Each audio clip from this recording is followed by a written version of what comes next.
Hollywood itself is a word. The word is interesting because it's a word that comes from a pagan.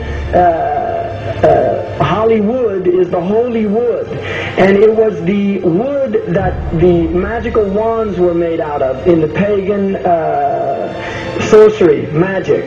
And these wands were believed that the sorcerers that possessed them could put people into trances and control them. This is part of, this is symbolic, but it's also important to understand that part of what Hollywood literally does is it puts people into trances. It's a dream state. They call it the dream machine in the United States.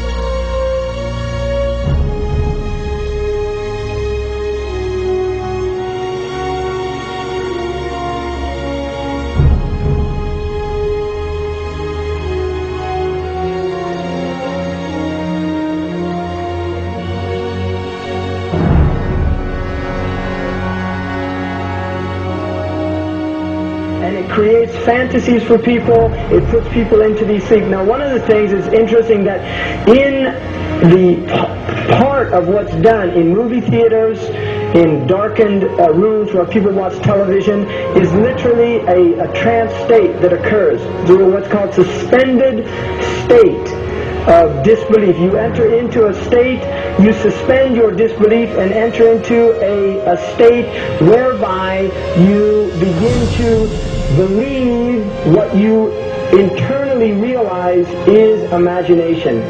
It's falsehood. Films are magic. It's just magic. You go and you watch these things and people get caught up in them. People cry during films. All this catharsis that takes place in these things. Many of the films, and this is an important element in the control mechanism, is literally allow people to go and have certain type of catharsis as a purging experience. Which Aristotle talks about the necessary element. One of the necessary elements of tragedy is to create this cathartic experience. And this is why a lot of the films, especially also news and things like this is why news is very important in this culture. Everybody watches the news. They have this tragic, cathartic experience of watching the tragedies of others and then feeling safe and complacent in their own experience of the suspended state of illusory well-being. So these are very intricate and sophisticated methods. Now, I think it's dangerous, although there are elements, there's concerted efforts that take place, there's also a lot of people that have similar worldviews that aren't necessarily working together in concerted efforts.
not supposed to be up here. Looking at that? I just wanted to know. No. You're old enough, I suppose. You should know the story. Okay, here we go. It was 1832. On a night much like this.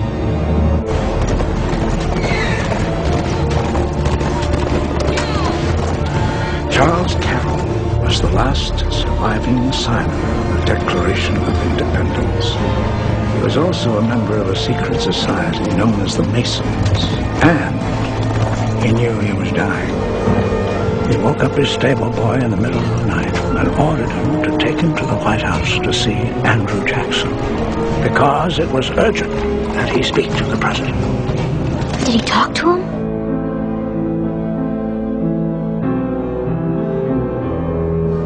No, he never got the chance. The president wasn't there that night.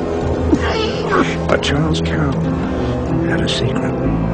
So he took into his confidence the one person he could. My grandfather's grandfather, Thomas Gates. What was the secret? A treasure. A treasure beyond all imagining.